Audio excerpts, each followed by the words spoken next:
We have a little tradition in my family. Every New Year's Eve, we would go to watch the final sunset of the year at Magic Island.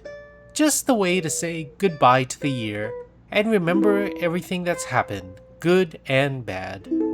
Then, we would go home and I would cook my son's favorite dish, Tenzaru Soba. The ten in Tenzaru is short for tempura, as in shrimp tempura. But it's got a double meaning because ten also means heavenly. So we start with the most tedious part, peeling the shrimp. These are already deveined, so all you have to do is slip the shell off the top side, split the tail part a little more, and slip the tail off the back. Cut the back, but not all the way through, and try to flatten it out with your fingers. It takes a little practice and a little time, but you fall into a certain rhythm. When making shrimp tempura, you want to get the biggest, plumpest shrimp you can. In this case, I'm using 812 shrimp. The number means the number of shrimp in a pound. So 812 means 8 to 12 shrimp in a pound, which are decently big, versus say 5160, which would take 60 little shrimps to make 1 pound. Get it? Actually, if you want to be fancy, just leave the tail on if you can. My niece actually loved eating the shrimp tails. Whenever we would have fried shrimp at a family dinner, she would go around the table and ask everyone for the crunchy tail they discarded. Not sure how good it was for her digestive system, but she loved it.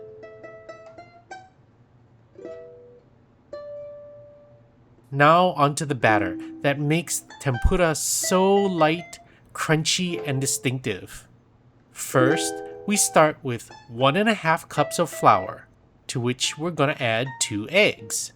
Pretty common batter ingredients, but the secret ingredients to make good tempura batter are a tiny sprinkle of baking soda and some very cold water. This is important. The water needs to be cold. Then just beat everything together to a nice, thick, creamy consistency. Most people think of shrimp tempura as a Japanese thing, but actually it was the Portuguese traders that came to Japan that introduced it to them. But as the Japanese always do, they really perfected the art. How can you tell when your oil is hot enough? Put your chopsticks into the oil. If tiny bubbles start forming, then it's ready. Just lay the shrimp in carefully. Actually, I've pretty much always thought of New Year's as a Japanese holiday. Because when I was little, my mom's best friend, Mrs. K, who is a little old Japanese grandma, would always invite us over for dinner on New Year's Day.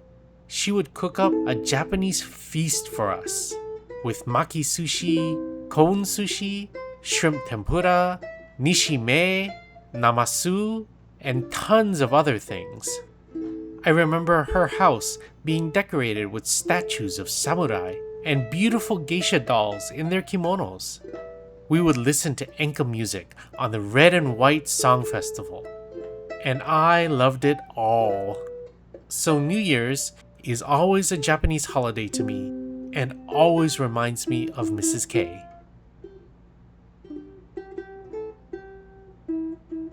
Between each batch of shrimp, be sure to strain out all the little bits of batter floating in your oil. You don't want them to burn and ruin your oil.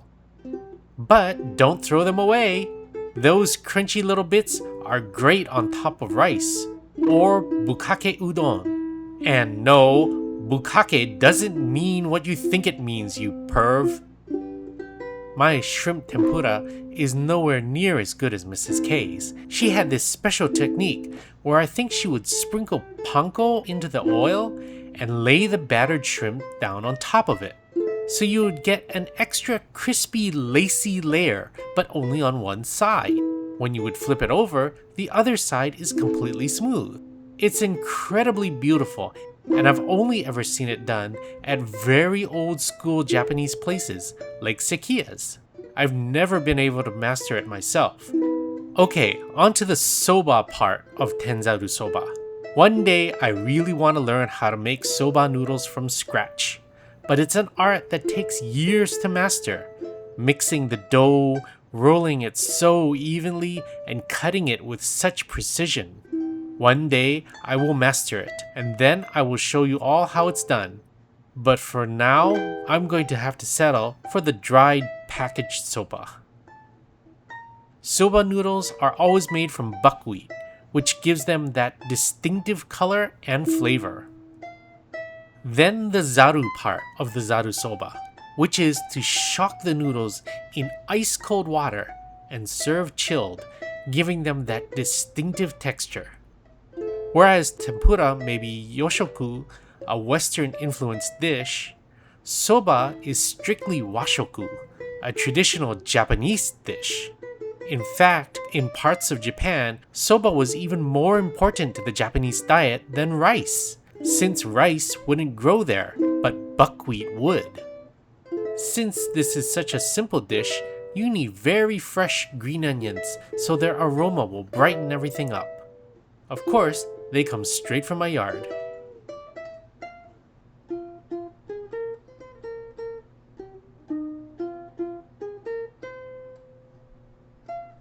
Then some soba tsuyu.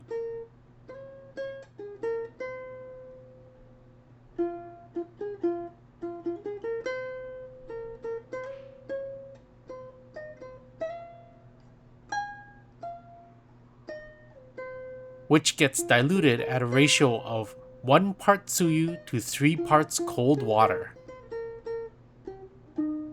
Japanese always eat soba noodles on New Year's Eve because soba noodles break easier than more chewy rice noodles like udon. So they believe you mix all of the bad luck, sorrows, and hardship of the previous year into the soba. So when you eat them before midnight, you break them off and leave them behind in the passing year. Finally, we finish it with some sesame seeds with their toasty, nutty fragrance.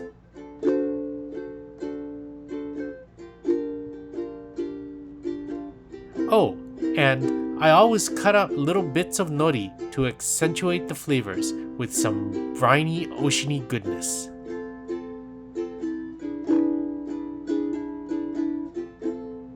Doing this all after watching the sunset isn't very much time, and everyone's hungry, so I gotta hurry.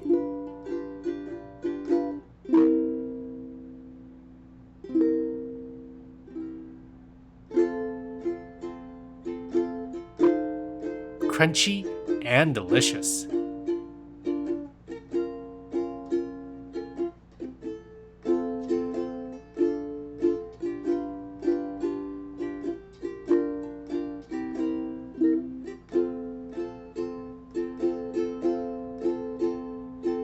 And that's it, my Tenzaru Soba, my son's favorite dish.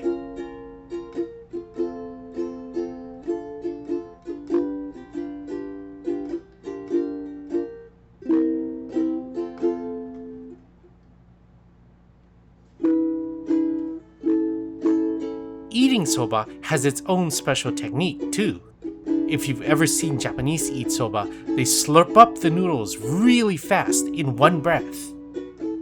That sharp intake of air basically sprays and aerates the soba sauce, creating an exhilarating, refreshing taste. It's so supple, so sublime, and so good.